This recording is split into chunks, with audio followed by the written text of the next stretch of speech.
was actually, like, hearing him rap actually made me want to rap. That was what did it for me. I told you this plenty of times, but it might be one of them moments where I got to tell the rest of the world just before we get started and we have this conversation, bruh. If it was not for you, I would not be here, brother. When I'm bad, I knew every single word to that record. And I was in the 4th grade, and it gave me the confidence and made me fall in love with hip-hop. LL, you are a living legend, and I love you for it, bro. I love you, bro. Man, thank you. Snoop Dogg first named an iconic rap star who was all set to get their flowers from the Rock and Roll Hall of Fame. That's crazy hard because you gotta have LL Cool J, his West Coast contemporary admitted, and for a good reason. Upon his 1984 entry into hip-hop, the Queen's MC helped pioneer the b-boy, suave, and battle rapping styles over the course of 13 studio albums. I saw that photo you just posted with LL Cool J. Oh my God. What did it mean to see him here tonight? You know, so I don't get nervous. I get anxious, but I don't get nervous. The only time I've ever been nervous, I did VH1 Hip Hop Honors, and I had a chance to celebrate LL Cool J. Backstage, before I went out on the riser, LL comes up to me, because I'm doing LL. We're celebrating LL. And he comes up and he says, yo, make me look good, baby. And I went white. It's just like, I've never been nervous in my life. Now I'm like, holy. That's the man. He's the guy. He meant so much. Like, he's definitely a GOAT. What he meant to hip-hop, I don't think hip-hop is in a place without him that it is without LL Cool J. I'm glad he's getting the Rock and Roll Hall of Fame this year. So deserved. Imagine if you had a man you looked up to your whole life, somebody you worshipped, you loved, and you actually could pick up the phone and call him. Was with this legend, the GOAT. And when I say the GOAT, I mean the person who actually originated the term. You know what I'm saying? Who actually came up with the acronym, greatest of all times, and called himself the GOAT first. This gentleman, LL Cool J. What I would like to call the king of hip hop, what I would like to call the king of alternate. What I mean by that is after your career has been done, he's the person who put out the blueprint for what you're supposed to do after your rhymes.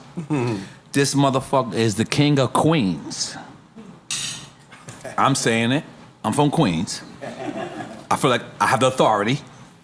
He's the king of Queens, the king of New York, the king of hip hop. First artist ever signed to Def Jam Records. Which means that I might have not existed if it wasn't for this motherfucker. A lot of people wouldn't have existed. A lot of people wouldn't have existed. Because even Run DMC wasn't even on Def Jam. This is real shit. Can I get my LL on here? Let me get my LL in. Can I get my LL on in here? Can I do that for the Mary? No doubt. When I'm alone in my room, sometimes I stare at the wall, and at the back of my mind, I hear my conscience call, telling me I need a girl who's as sweet as a dove. That's when he came with the I love you better. He was cut and shit. He was in the gym. He came with the I love you better shit. Bitches was wilding everywhere. They was like, you see LL? I was like, God damn it. This motherfucker know how to do it, huh? Well, first off, LL is my all-time favorite rapper for me, and he's also Ron Lawrence's. He's the best, in my opinion.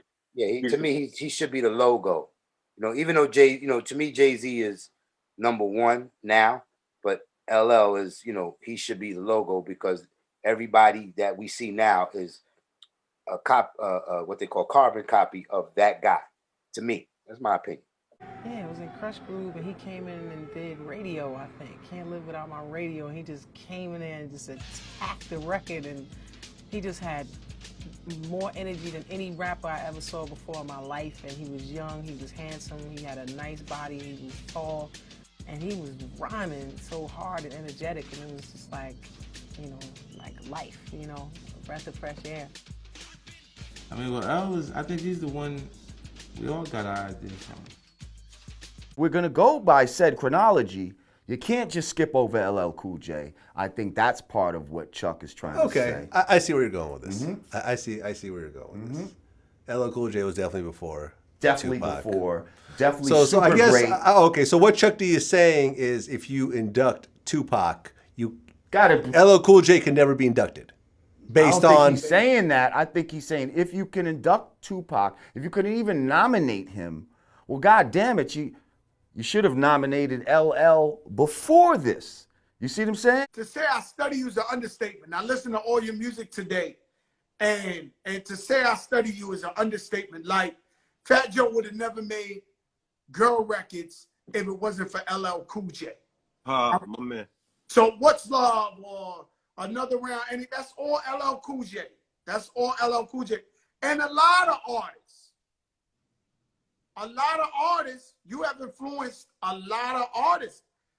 It's hard for anybody to battle with LL Cool J on some versus shit or something.